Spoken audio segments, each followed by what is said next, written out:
Bombay हायकोर्टचे exam जवळजवळ 1 महिन्यामध्ये होणार आहे आणि राहिलेल्या 1 महिन्यामध्ये नेमकं काय केलं पाहिजे की तुमचं आत्तापर्यंत तो जो सगळा अभ्यास झालेला आहे आणि त्याला फायनल टचअप कसा दिला पाहिजे त्या संदर्भात आजचा व्हिडिओ बनवण्यात आलेला आहे।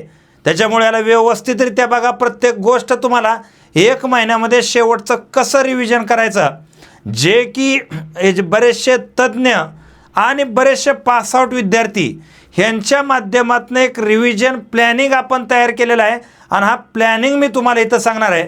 हा प्लॅनिंग चांगला लक्षात घ्या का तर हा रिझल्ट देणारा प्लॅनिंग आहे, बरोबर आहे। तर क्लर्क आणि शिपाई पदाची तयारी करणाऱ्या विद्यार्थ्यांनी कान या ठिकाणी उंच करा आणि मी काय म्हणतोय ते नीटनेटकं ऐकून घ्या। तर पहिल्यांदा लक्षात घ्या की राहिलेल्या 30 दिवसामध्ये हे जे टार्गेट आहे आपलं चांगलं 75+, हे कसं अचीव केलं पाहिजे ह्या मुद्द्यावरती आपल्याला इथं बोलायचं आहे।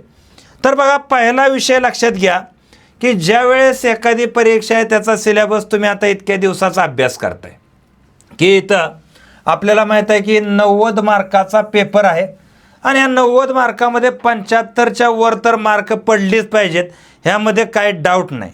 आता इथं जर आपण पाहायचं झालं तर मराठी 10 मार्कासाठी आहे, ह्या ठिकाणी इंग्रजी 20 मार्कासाठी आहे, जनरल नॉलेज 10 मार्कासाठी आहे, जनरल इंटेलिजन्स 20 मार्कासाठी आहे म्हणजे बुद्धिमत्ता, गणित 20 मार्काचं आहे, कॉम्प्युटर 10 मार्काचं आहे, असं टोटल 90 मार्काची परीक्षा आहे।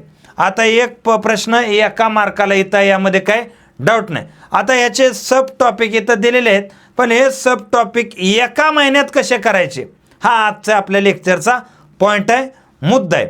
आता बघा, यामध्ये जर आपण पाहायचं झालं ना तर पहिला विषय लक्षात घ्या की ही आपली एक बॅच सुरू आहे आणि यामध्ये टेस्ट वगैरे सगळं आहे, हे तुम्ही जॉईन केलं नसेल करून घ्या। आता बघा, इथं जर विषय पाहायचा झाला तर बघा, आपल्या संदर्भात एक प्लॅनिंग करा की 30 दिवस एखाद्या परीक्षेला राहिल्यानंतर नेमकं प्रत्येक दिवशी काय करायचं। आता आपले सगळे विषय एकाच दिवशी घेऊन जमणार आहे का? नाही। तसा अभ्यास होणार आहे का? अजिबात नाही। तर याला आठवडे पाडा।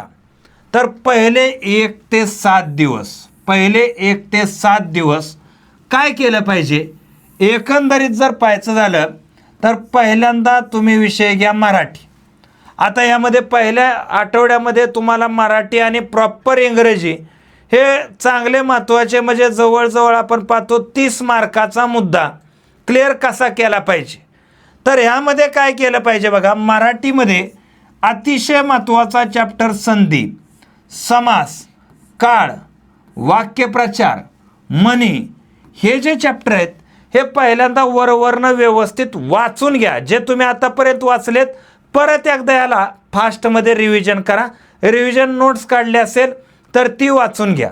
आता हे वाचल्यानंतर काय बघा, ह्याच्यावरती मागील वर्षी एवढ्याच चॅप्टरवरती TCSनं जेवढेही प्रश्न विचारलेले आहेत तेवढे प्रश्न सोडवण्याचा प्रयत्न करा। PYQ सोडवण्याचा प्रयत्न करा। PYQ कुठं मिळत असतील तर डिस्क्रिप्शनमध्ये टेलिग्रामची लिंक आहे, त्या लिंकवर जा, टेलिग्राम जॉईन करा आपला। त्या ठिकाणी तुम्हाला याचे PYQ पिन सेक्शनमध्ये पाहायला मिळतील, जे आत्तापर्यंत TCSनं एक्झाम घेतल्या त्याचे। आता लक्षात घ्या की यामध्ये न्यायालयीन शब्दसंग्रह, म्हणजे जसं की आपण पाहतो न्यायालयामध्ये जे शब्द वापरले जातात जसं की अर्ज, प्रतिज्ञापत्र, आदेश, अध्यादेश, हे न्यायालयाचे जे शब्द आहेत हे शब्द तुम्हाला माहीत असावेत का तर मराठीत पेपरमध्ये याचा समावेश हे करतात। कशामुळं का तर हे शब्द मराठी इंग्रजीचे मराठीत घेताना ह्या जे काय चेंजेस आहेत, जसं परकीय शब्द आपण मराठीत आणला, हे असे शब्द न्यायालयाच्या संदर्भातले मॅक्सिमम वाचण्याचा प्रयत्न करा। आणि या ठिकाणी MCQ टायमर लावून सोडवा का तर प्रश्न सुटतो पण वेळेत सुटणं गरजेचं आहे। त्यानंतर विषय आहे इंग्रजी। आता इंग्रजीत पण बघा हे chapter tense, preposition, article, active passive voice आहे, त्याच्यानंतर सिनोनिम्स आहे, अँटोनिम्स आहे, म्हणजे हायकोर्ट एक्झाममध्ये हे रिपीट होताना आपल्याला पाहायला मिळालेले आहेत। आणि हे PYQ करा. हायकोर्ट एक्झाममध्ये हेच तुम्हाला वारंवार रिपीट झालेले पाहायला मिळतात. म्हणजे हे 20 प्रश्न आहेत ना इंग्रजीचे, तर तुम्हाला सांगतो PYQ मधूनच तुम्ही 14-15 प्रश्न इतर एक्झामच्या काढू शकता आणि त्याच लॉजिकवर वरचे 2-4 प्रश्न मारू शकता. आता यामध्ये बघा एक छोटासा पॅसेज विचारण्याची वारंवार शक्यता असते. कधी विचारतील कधी नाही, परंतु डोक्यात ठेवा हा एक छोटा पॅसेज करा, का तर विचारल्यानंतर तिथं आहे गय नको. कसं सिलेबसमध्ये जरी आपण पाहतो की आता या सिलेबसमध्ये इंग्रजीचे आपण पाहिलं तर इथं बघा spelling, grammar, construction of word, use of word. आता इथं प्रत्यक्षात तुम्हाला पाहिलं की पॅसेज दिलेला नाही, परंतु देणार नाहीत असं काय नाही. म्हणून एखादा पॅसेज मराठीचा आला तर प्रॉब्लेम येत नाही, उलट मग उड्या हाणत तुम्ही सोडवचाल. पण इंग्रजीचा पॅसेज आला की आपली इंग्रजी वाचा येण्यापासून पंचायत आहे. म्हणून पॅसेजची सवय ठेवा. विचारला नाही तर चांगलीच गोष्ट, विचारला तर रेडी असावं. आता हा पहिल्या आठवड्यात हे केल्यानंतर आपला परत येतो दुसरा आठवडा. आता त्यामध्ये पहिल्या 7 दिवसानंतर 8 ते 14 दिवस.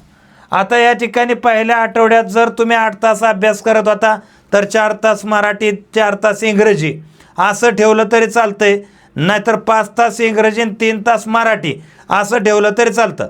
आता आला दुसरा आठवडा, 8 ते पुढचे 14 दिवस. आता ह्यामध्ये बघा, ह्यामध्ये काय सामान्य ज्ञानचे प्रश्न आहेत. जसं की आपण ज्यावेळेस इथं सिलेबसवरती येतो की जनरल नॉलेज. आता जनरल नॉलेज म्हटलं की इथं बघा question on daily event, work of eminent person in the various field and on history geography of India specially related to Maharashtra. म्हणजे काय क्वेश्चन इथले आहेत निव्वळ लॉजिकचे आहेत आणि काय क्वेश्चन बेसिक आपण पाहतो. म्हणजे जसं की इथं महाराष्ट्राचा भूगोल आणि महाराष्ट्राचा थोडाफार इतिहास ह्यावरती काय क्वेश्चन विचारले जातात. आता ह्यामध्ये बघा महाराष्ट्राच्या भूगोलमध्ये तुम्ही फक्त न फक्त एवढेच चॅप्टर करा, जिल्हे, नद्या, योजना आणि या ठिकाणी आपलं मंत्रिमंडळ. या ठिकाणी आपण पाहतो चालू घडामोडीमध्ये सुद्धा न्यायपालिका आणि शासन निर्णय एवढंच करा, का तर किती केलं तरी त्याचा काय लय मोठा फायदा होतो अशातला काय प्रकार नाही. हे किती हातात राहतं किती हातातनं सुटतं. परंतु ह्याला पुढच्या आठवड्यात हे महाराष्ट्राच्या संदर्भातले जिल्हे आहेत, महाराष्ट्राच्या नद्या आहेत, महाराष्ट्रातल्या योजना आहेत आणि महाराष्ट्राचं मंत्रिमंडळ आहे आणि न्यायव्यवस्थेच्या काय गोष्टी आहेत आणि शासनाचे काय निर्णय आहेत ह्याचे जर प्रश्न मिळाले तर ते प्रश्न सोडवत चला. रोजचे रोज वाचण्यापेक्षा याचे प्रश्न जास्तीत जास्त सोडवा. मागच्या 6 महिन्यातले अपडेट घ्या आणि अपडेटचा अभ्यास करा. बाकी GK GSमध्ये जे काय क्वेश्चन येतात हे निव्वळ प्रॅक्टिकल क्वेश्चन आहेत. ते ऑटोमॅटिक उत्तर एकदम लुचूपुचू असते, तिथं तुम्ही बसले तरी सुटून जातात. पण ह्या प्रश्नाला माहितीच लागते. रोजचे 4 तास द्या, एवढंच करा, दुसरं काय करू नका. आता हे प्रश्न कुठे मिळतील? आपल्या टेलिग्रामवर हे प्रश्नसुद्धा सरावासाठी तुम्हाला प्राप्त होऊन जातील. आता बघा त्याच्याबरोबर ह्या आठवड्यात सगळ्यात मोठा चॅप्टर तुम्हाला घ्यायचा आहे रिझनिंगचा.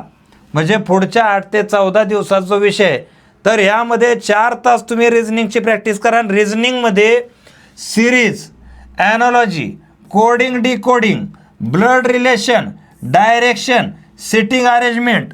आता ह्या ठिकाणी लक्षात घ्यायचं आहे की ह्या प्रश्नांची लेवल एकदम मीडियम आहे. ह्या चॅप्टरवरती नुसते PYQ सोडवा, ते TCSनं विचारलेले सोडवा, दुसरे काय करू नका. आणि ह्याच्यामध्ये ॲक्युरसीवरती भर द्या. लय अवघड एखादा सिटिंग अरेंजमेंटचा, ब्लड रिलेशनचा प्रश्न दिसतोय त्याला सोडून द्या, पण सोपे प्रश्न अजिबात चुकले नाही पाहिजेत. एवढ्याच चॅप्टरवरती तुम्ही पैकीच्या पैकी मार्क विषय घेऊ शकता, तो म्हणजे रिझनिंग आहे. तुम्हाला लक्षात घ्या 8 दिवसात 8 चोक 32 तास ह्याचे जर महत्त्वाच्या प्रश्नाचा सराव केला ना तर तुम्ही आउट ऑफ मार्क्स ह्याचे घेऊ शकता. तुम्हाला मी डेलीचं टाईम टेबल का देतोय, का तर काय करावं काय नाही हे ज्यावेळेस लोड येतो त्यावेळेस कायच अभ्यास होत नाही. म्हणून याच्यावरती थोडा थोडा फोकस ठेवा. आता बघा, हा जो आपण पाहतो तिसरा आठवडा जो आहे, हा तिसरा आठवडा 15 ते 21 दिवस राहिलेले, ह्याच्यावर रोज एक फुल लेंथ मॉक टेस्ट सोडा.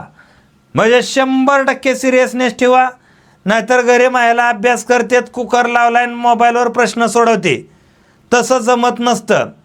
किंवा इकडं गडी व्हॅलेंटाईनमध्ये गुतलाय, चालत चालत इष्टीत बसून प्रश्न सोडवतोय, तसं नाही. प्रॉपर टायमिंग लावायचा, प्रॉपर प्रश्न हातात घ्यायचे, फुल लेंथ टेस्ट सोडवायची, ॲक्युरेसी आणि पेपर कंप्लीट कसा होईल वेळेत ह्याच्यावर भर द्या. का तर कोणती एक्झाम पास व्हायला 2 गोष्टी लागतात. एक लागतं नॉलेज आणि दुसरी लागते स्ट्रॅटर्जी. नॉलेज तर तुम्ही प्राप्त केला आहे, पण पेपर सोडवण्यासाठी बनवावं लागते स्ट्रॅटर्जी. ती हुकली तर सगळं नॉलेज झिरो आहे. हा मॅटर इथं लक्षात घ्या. त्याच्यामुळे या मॉक टेस्टमध्ये चुकीचे प्रश्न कोणते आहेत ते व्यवस्थित लिहायचे. एखादा प्रश्न तुम्ही सोडवला आहे, ह्या ठिकाणी आपण पाहतो आंधळ्याचा हात झाला आहे, बरोबर उत्तर आलं आहे, पण खरंच उत्तर बरोबर होतं का ह्याचाही विचार करायचा.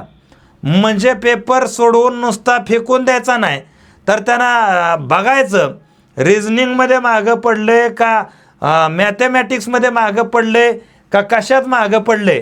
का तर मॅथ्स पण बेसिक आहे, मॅथ्स अवघड नाही. बुद्धिमत्तेबरोबर मॅथ्सची थोडी थोडी प्रॅक्टिस ठेवा. बेसिक मॅथमॅटिक्सचे काय क्वेश्चन करा, त्यामध्ये काय अडचण नाही. तर ॲक्युरेसीवरती भर तुम्हाला द्यायचा आहे. आणि पुढचा जर मुद्दा राहायचा झाला तर कॉम्प्युटरचे क्वेश्चन करा. कॉम्प्युटरच्या संदर्भात MS word, excel, internet, email, short keys वगैरे, कंट्रोल काय असतं या ठिकाणी, हे जे आहेत ह्याच्यावरचे पाठीमागे आलेले प्रश्न सोडवा. हेच प्रश्न रिपीट होत असतात. का तर इनपुट आउटपुट डिव्हाइस काय कॉम्प्युटरचे बदलत नाहीत. आणि तुम्हाला लय मोठं काय रोबोट तयार करायचा नाही तिथे गेलं की AI टेक्नॉलॉजीचं बेसिक विचारतील, असं काय नाही. बेसिक MSCITचं नॉलेज असतं, तेवढं प्रमाणपत्र घेतलं ते नीट केलं तर ह्याला वाचायची गरज नसते. किंवा जे रेग्युलर कॉम्प्युटर हाताळतात त्याला हे वाचायची गरज नाही. पण ठेवायचं आपलं थोडं प्रश्न बघायचे काय असतात, जुना कॉम्प्युटर, नवीन कॉम्प्युटर, व्हर्जन असे काय करंटला धरून आहेत ते पण बघून घ्यायचे. आणि अशा प्रकारे राहिलेल्या 4थ्या आठवड्यात रिव्हिजन, क्वेश्चन सोडवणं, परत त्याच नोट्स वाचणं ज्या वाचत आलाय, नवीन कोणतंच मटेरियल हातात न घेणं. शेवटच्या आठवड्यात तुम्हाला सांगू, एखाद्यानं 10 पानं जरी आणून दिली आणि सांगितलं ह्याच्या बाहेर काहीच येणार नाही, फक्त एवढंच वाच, आणि ते एकदमच नवीन असेल तर त्याला वाचू पण नका, हात पण लावू नका. तुम्ही आतापर्यंत जो अभ्यास करत आलाय त्याच्यावर विश्वास ठेवा, भक्ती ठेवा. तुमचा रिझल्ट कुठंच जात नाही. म्हणून लागा तयारीला, लावा जोर दणकून, काहीच अडचण येणार नाही. आपण ह्याचे रिव्हिजन सेशनसुद्धा सुरू करणार आहे, त्याच्यामुळे चॅनल जॉईन करून ठेवा. त्याचा तुम्हाला भरपूर मोठा बेनिफिट होईल. चालेल, तर ही माहिती इथपर्यंतच. धन्यवाद. जय हिंद, जय महाराष्ट्र.